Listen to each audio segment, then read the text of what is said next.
Shalom, saudara yang dikasihi oleh Tuhan.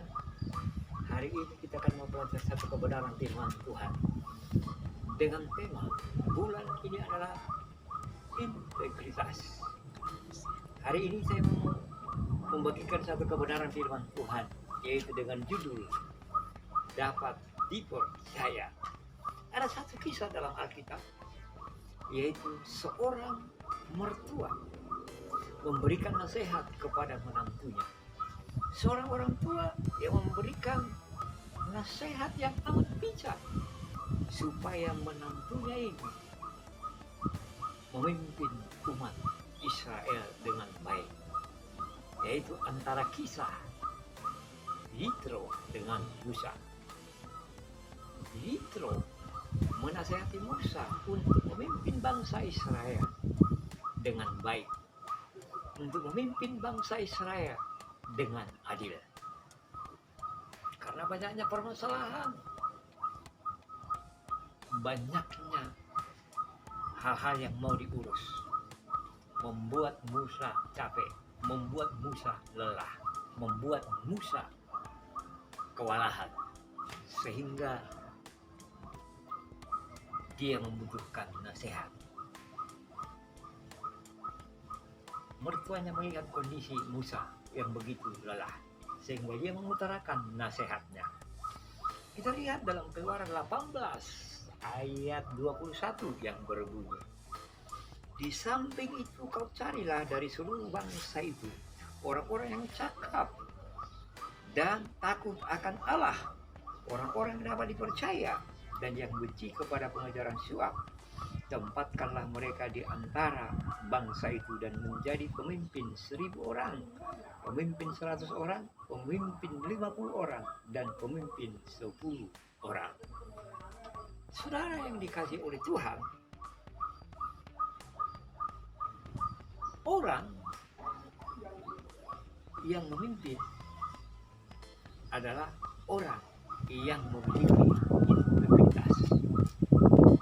Tetapi orang memiliki integritas itu adalah orang yang dapat dipercaya. Dan orang yang dapat dipercaya adalah orang yang sudah melalui proses. Saya mau berkata buat kita hari ini adalah apa? Ada ciri, ada 7 orang. Ada 7 ciri orang yang dapat dipercaya. Yaitu apa Bapak Ibu? Saya mau berkata buat kita hari ini adalah apa? Orang yang dapat dipercaya memiliki ciri-ciri. Yang pertama, mereka konsisten dalam perkataan maupun perbuatan. Yang kedua, mereka adalah memiliki pribadi sikap yang rendah hati. Yang ketiga adalah mereka yang menghormati batasan-batasan. Mana yang perlu dirubah dan mana yang tidak perlu dirubah. Mana yang perlu diurusi dan mana yang tidak perlu diurusi. Artinya apa? Ada sikap menghormati batasan yang harus dikerjakan satu dengan yang lain. Baru yang keempat adalah mereka memiliki pribadi yang tenang. Tenang ketika menghadapi bahaya, tenang ketika menghadapi badai, tenang ketika menghadapi situasi apapun. Baru yang kelima adalah menghormati satu dengan yang lain. Yang keenam adalah menunjukkan rasa terima kasih kepada orang lain. Yang ketujuh, mereka percaya pada orang lain. Mau berkata buat kita hari ini, jadilah pribadi-pribadi yang dapat dipercaya. Firman Tuhan hanya berkata, barang siapa setia dalam perkara kecil, maka ia setia juga akan perkara besar. Barang siapa setia perkara kecil, maka perkara besar sudah tersedia untuk diserahkan buat dia.